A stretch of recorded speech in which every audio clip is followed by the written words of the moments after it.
নমস্কার, কেমন আছেন সবাই? আমার নতুন একটি ব্লগে আপনাদের সবাইকে অনেক অনেক স্বাগত জানাই।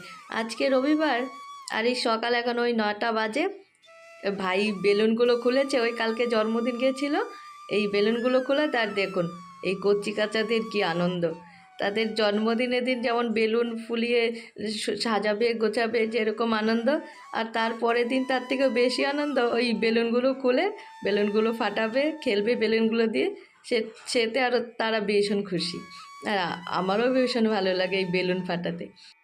বোনের বিয়ের জন্য মা করবে আজকে গাছের গুঁড়ি ব্রত। তো এইখানে আমি একটু ওই চালের গুঁড়া দিয়ে একটু আঁকিয়ে দিয়েছি, আঁকাঝোঁকা করে দিয়েছি, আর মা গেছে ওইদিকে রেডি হতে। আর মা রেডি হয়ে এবার বেরোচ্ছে গাছের গুঁড়ি পূজা করার জন্য। তো ওই আমার বাপের বাড়িতে ওই ছেলে মেয়ের বিয়ের আগে এই পূজাটা করা হয়, আবার ওই বাচ্চা কাচ্চা হলে তখন এই পূজাটা করতে হয়। বিয়ের আর কয়েকটা দিন বাকি, ওই হাতে গোনা 5-6টা দিন। আর এই 5-6টা দিন খুব মূল্যবান। প্রতিদিন কোনো না কোনো অনুষ্ঠান, কোনো না কোনো পূজা, তারপরে হাজারো কাজ বাকি। আর এই কয়টা দিনে কিছু না কিছু অনুষ্ঠান হবেই।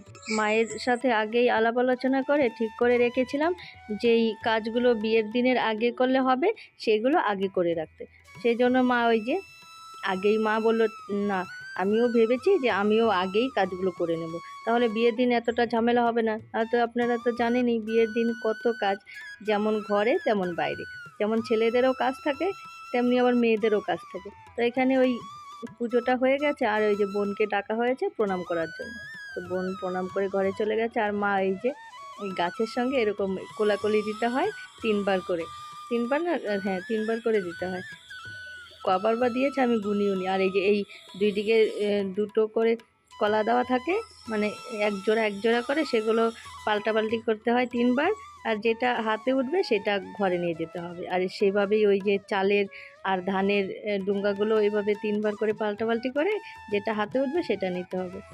তো এখানে এই যে খই চিড়া দিয়ে প্রসাদ দেওয়া হয়েছে, 5টা থাট দেওয়া হয়। আর এখন এই পূজাটা হয়ে গেছে, আর বোনকে এবার আশীর্বাদ করে মা এবার ঘরে যাবে। আর বিয়ে বাড়িতে আমি প্রথম কুটুম, মানে নায়রি। আর পিসিয়ারা অন্য কেউ আসেনি, তারা তো আসবে বিয়ের আগের দিন পিসিয়ারা। আর যারা আত্মীয় স্বজন তারা ওই বিয়ের দিন কেউ কেউ আসবে, আবার কেউ কেউ আসবে আগের দিন। সবারই তো এখন সংসারে কাজ কর্ম সামলে তারপরে আসতে হয়। একজন শাখাওয়ালা কাকু যাচ্ছিল রাস্তা দিয়ে শাখা নিয়ে, ওনাকে দেখে এবার ডাক দিলাম যে বোনের বিয়ের তো শাখাটা কেনা হয়নি। তো বুনু বলল, যদি রাস্তা দিয়ে দেখি যে শাখা যাচ্ছে নিয়ে তাহলে ডাক দিবি। তো ওনাকে দেখে ডাক দিলাম, আর এখন দেখা হচ্ছে শাখা, যে কোন শাখাটা নেবে।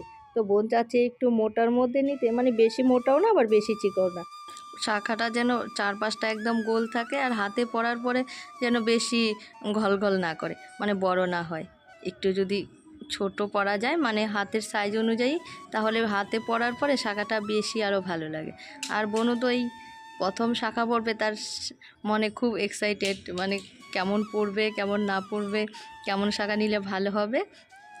তখন ওই দেখা দেখির পরে একটা শাখা বেশ পছন্দ হয়েছে, আর সেই শাখাটাই নেওয়া হয়েছে। একটা বিবাহিত মেয়ের কাছে শাখা তার কাছে অনেক মূল্যবান জিনিস। শাখার রঙটা সাদা হলেও তার পিছনে রয়েছে, মানে তার আড়ালে লুকিয়ে আছে অনেক অনেক রঙ। তাহলে চলুন, বোনের জন্য শাখাটাও কেনা হয়ে গেল, আর তার সাথে পলাও দেবে।